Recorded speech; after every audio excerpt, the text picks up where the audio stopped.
Sigue nuestra transmisión en Facebook Live. Informativo Oriente Capital. Son las 9 de la mañana con 32 minutos. Escucha usted el informativo aquí en orientecapital.com y bueno, lo prometimos al inicio del informativo. Vamos a tener una plática a propósito de las elecciones 2024. Se está configurando pues una serie de movimientos muy interesantes antes de la primera gran etapa, que es la elección de quiénes serán los precandidatos a la presidencia de la República. Y para ello tenemos el placer de platicar con Paco Vergara, él es consultor político, director de Politeísta, Comunicación y Consultoría, además de Voxpol, que es una consultora internacional iberoamericana que se dedica precisamente a la consultoría política. Paco, pues hay que decir, has estado en capacitación de equipos de campaña político-electorales, has diseñado campañas digitales, has estado en estos llamados cuartos de guerra, has hecho investigación electoral, además, estuviste por ahí en diferentes estudios de posgrado, como uno en la Universidad Camilo José Cela en Madrid, que tiene que ver precisamente con el marketing político. O sea, tenemos mucho de qué platicar y es como estas pláticas de café. Son las 9:33 minutos, tiempo de tomarnos un cafecito. En primer lugar, yo te preguntaría, ¿qué opinión te merece el paso que dio Alito Moreno al decir que Xóchitl Gálvez pues iba ganando en las encuestas?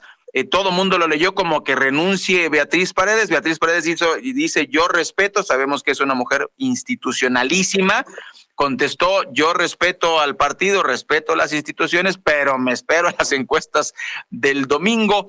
¿Qué opinión te merece? ¿Qué mensaje da el presidente del PRI en esta víspera del domingo 3 de septiembre, donde conoceremos quién será la abanderada por el Frente Amplio por México para la presidencia de la República? Muchas gracias, Ray. Es un gusto estar nuevamente aquí con ustedes en su programa. Gracias, Mario Ramos, por permitirnos estar aquí. Un saludo al auditorio. Y bueno, fíjate que hay muchas lecturas que pudiéramos empezar a ver. Algunas pueden configurarse desde estas teorías conspirativas, ¿no?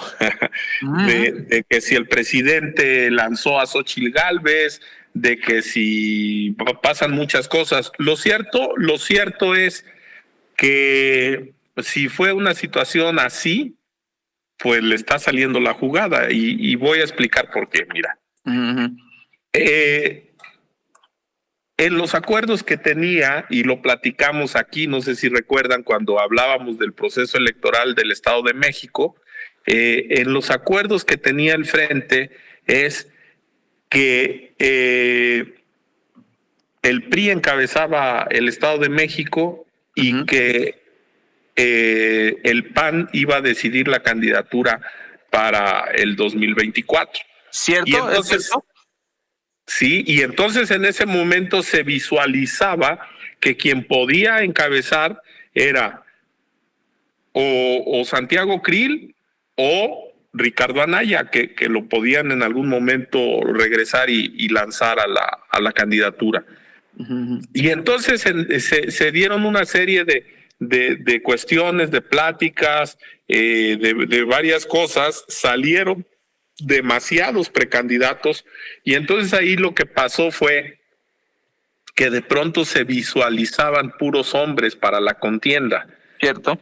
Y entonces el competir un hombre contra una mujer, como se vislumbraba en la cargada que ya había hacia Claudia Sheinbaum, pues necesitaba existir una mujer en la contienda para que le diera equidad o le diera equilibrio al proceso, ¿no?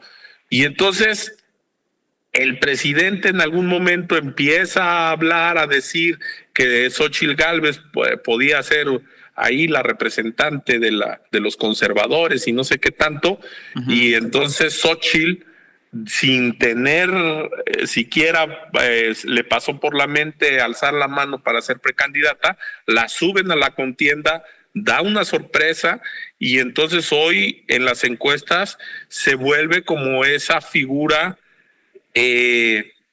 como esa figura que enfrenta al presidente, como esa figura que le habla de tú al presidente, que le rompió el esquema al presidente y que mucha gente se empieza a identificar con ella. ¿Qué va a pasar? ¿Qué va a pasar ahora? Pues por lo que se ve, a menos que suceda algo extraordinario, pero por lo que se ve, por parte de Morena, Claudia Sheinbaum puede ser la candidata, y por el lado del frente, por lo menos ya hay 2 mujeres que puntean o que quedaron como finalistas en la selección, ¿no? Y yo creo que para el frente lo mejor que le puede pasar pues es que sea esta Xóchitl Gálvez la candidata.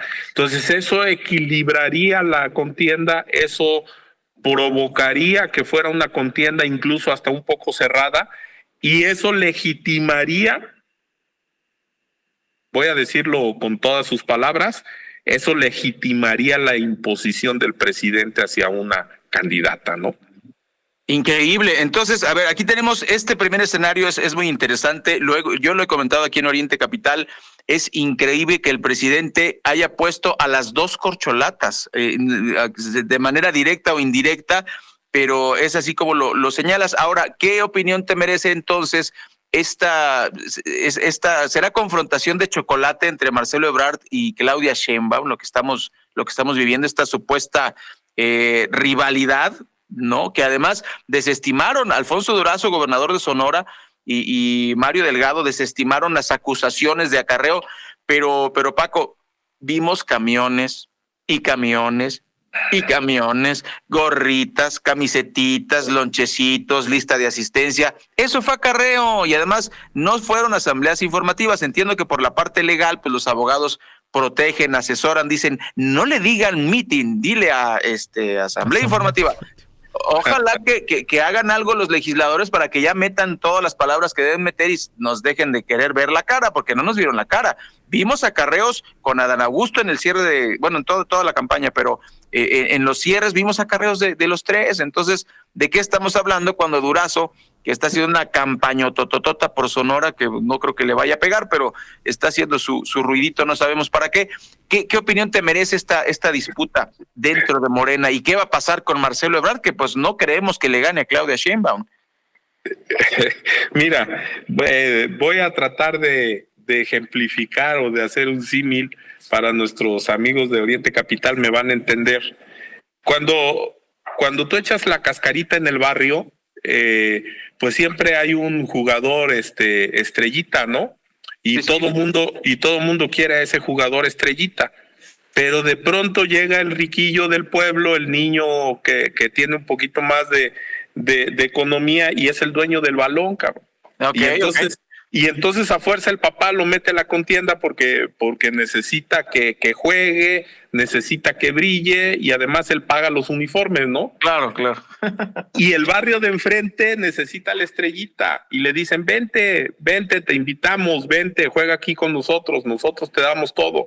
Y él dice, no, yo aquí aguanto. Lo banquean, no lo dejan jugar, ponen otros peores que a él a jugar, y entonces cuando quiso irse al otro equipo, le dijeron, ya estamos completos, ya. Okay. Hubo un momento en el que te hablamos, te dijimos que te vinieras, no nos pelaste, ya pasó tu tiempo. Y entonces la niña, la dueña del balón, pues ella sigue marcando la tendencia, es la dueña del balón, y para donde se vaya ella lleva el balón. Entonces, ¿qué creo? Marcelo Ebrard tuvo un momento muy importante a la mitad de esta larguísima proceso, o larguísimo proceso interno que vivió Morena de casi 2 meses. Yo creo que en el primer mes, si Marcelo Ebrard, con la popularidad que estaba levantando, hubiera determinado irse, o sea, y te lo digo también, o se los digo, Mario, al auditorio, antes de que Xóchitl subiera a la palestra, porque Xóchitl tiene 15, 20 días, Sí, o sea, en el primer mes, Marcelo Ebrard pudo haberse ido, pudo haber generado una revolución muy fuerte. Los partidos como MC y el Frente hubieran sido factor de unidad, pero no lo hizo, lo pensó, dijo que se la jugaba hasta el final, sabía a lo que se enfrentaba, no era nuevo, sabía que le iban a echar el caballo encima y hoy pues no le queda más que aguantar.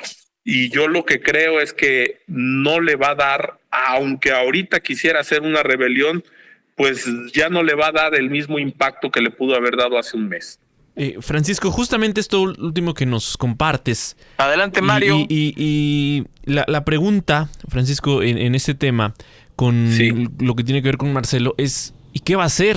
¿No? Porque el escenario pues se ve claro, ¿no? Hay una tendencia, la mayoría de las encuestas le da una amplia ventaja a Claudia Sheinbaum, pero hemos visto ahí a Marcelo dar la batalla. No se va a conformar con el gobierno de la Ciudad de México, con la candidatura por el gobierno de la Ciudad de México. ¿Qué va a hacer ahora Marcelo en esta etapa? Fíjate que eso es interesante, porque mira, precisamente ayer, mi querido Mario y Ray, estaba impartiendo una clase sobre marketing político y veíamos los 4 niveles. Bueno, varios manejan 3, pero hay 4 niveles en el marketing que tienes que cubrir.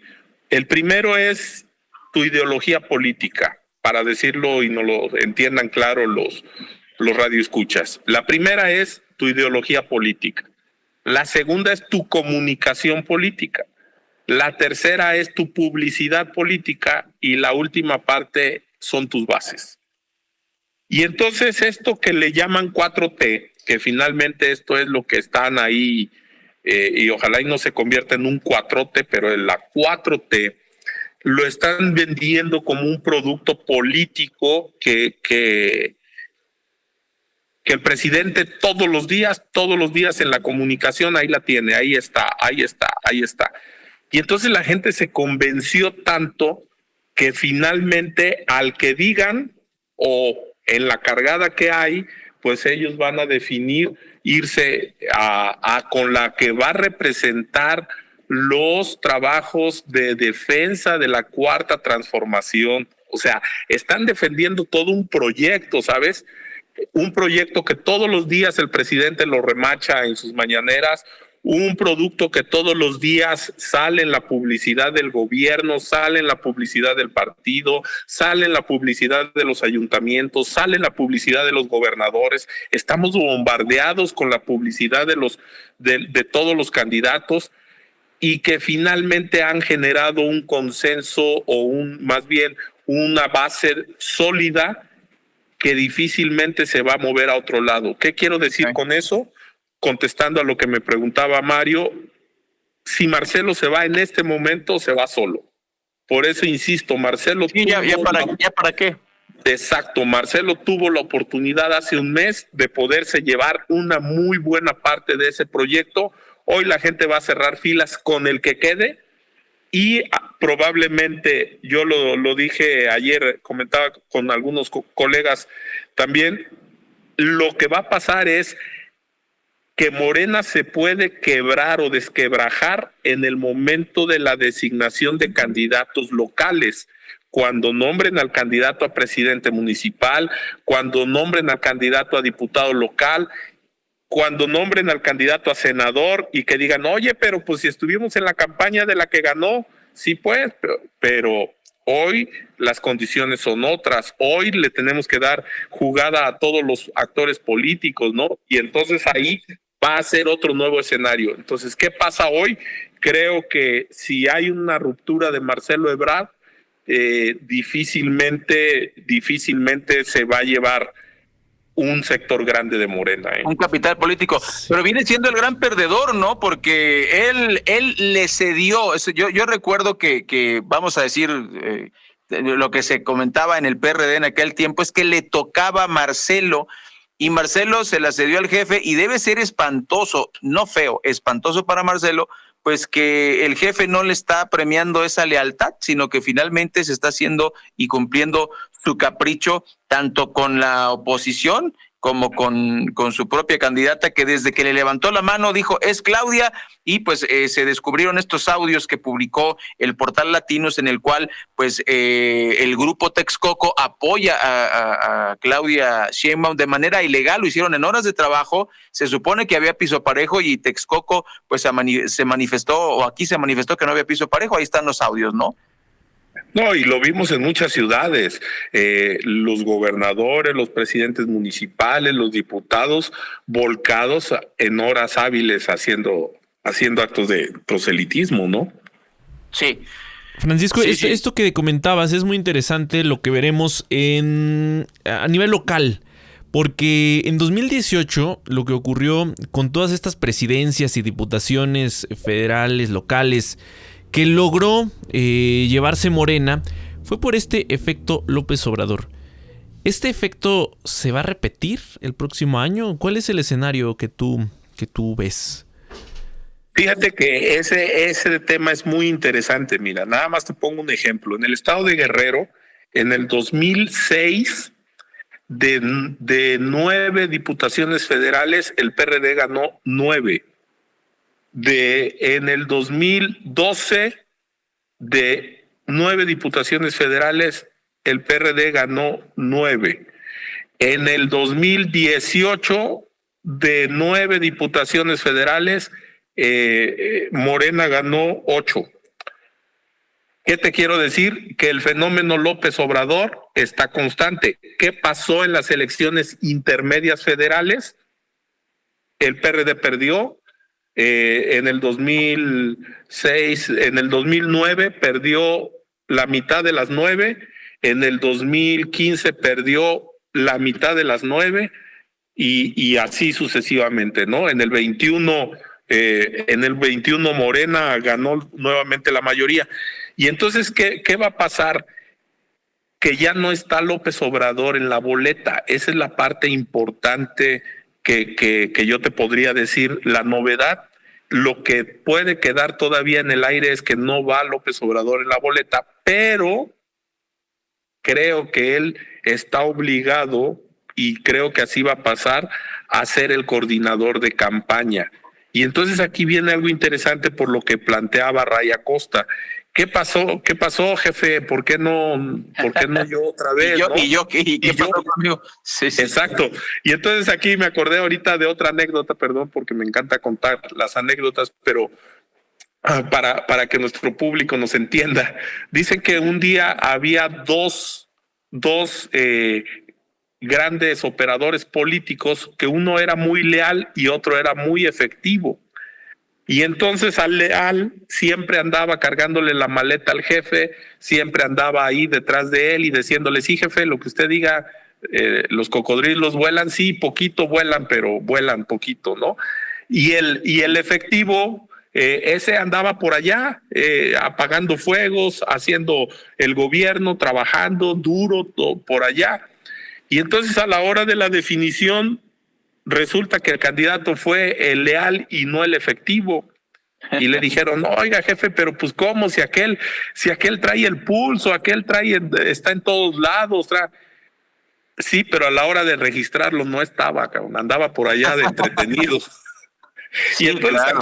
y entonces finalmente pues vas a confiar en el más leal, en el que vas a permitir que sigas influyendo, ¿no? Y entonces aquí el tema, lo interesante que habría que revisar, Mario, es: ¿seguirá López Obrador definiendo? ¿Seguirá López Obrador incidiendo? Porque si nos damos cuenta, y ahí sí se los puedo decir con conocimiento de causa, en varias de los estudios de opinión, encuestas que he realizado, me gusta siempre poner una pregunta que dice: ¿y si no fuera López Obrador en Morena, votarías por otro partido donde estuviera López Obrador? Y casi el 100% de la gente dice que sí. O sea, es la figura de López Obrador. Es la figura. Y entonces yo creo que López Obrador va a jugar un papel sumamente importante en el triunfo de Morena, de quien fuera el candidato.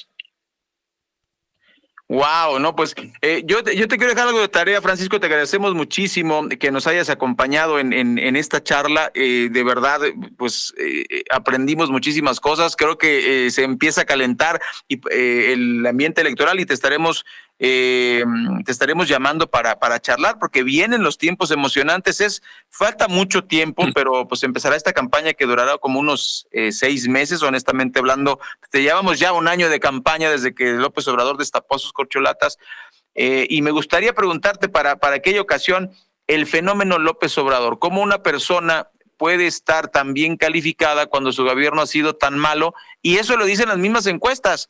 O sea, yo no entiendo cómo la gente lo desconecta. Eso es lo que a mí me intriga, incluso como estudioso del marketing político, me intriga cómo es que la gente, lo he dicho aquí en el informativo, ¿por qué la gente no lo desconecta? ¿No? O sea, y hemos dicho miles de ejemplos, como el caso de la salud de Dinamarca, ¿no? No hay tal, y la gente sigue diciendo que él lo hizo bien. ¿Cómo? Si te dijo que íbamos a tener un sistema de salud como el de Dinamarca y eso no es lo que está ocurriendo, etcétera, ¿no? Entonces, Francisco Mario, si tienes alguna pregunta final, adelante.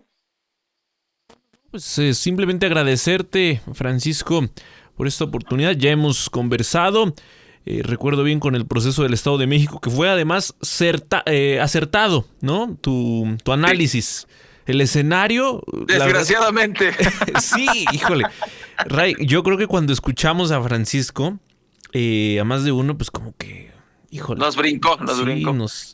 Nos llamó la atención, ¿no? Porque sí se veía como un escenario, pues más o menos que algunos llegamos a pensar se podría dar en la entidad mexiquense, diferente al que ocurrió, pero Francisco acertó con ese análisis y bueno, pues hoy ya vemos cómo se preparan las cosas. Estamos, Frank, prácticamente un año de que se dé la elección de 2024 y de aquí a entonces pasarán muchas cosas y seguramente te estaremos buscando para platicar, por supuesto, de toda esta información pues electoral y con tu acertado, muy muy acertado análisis.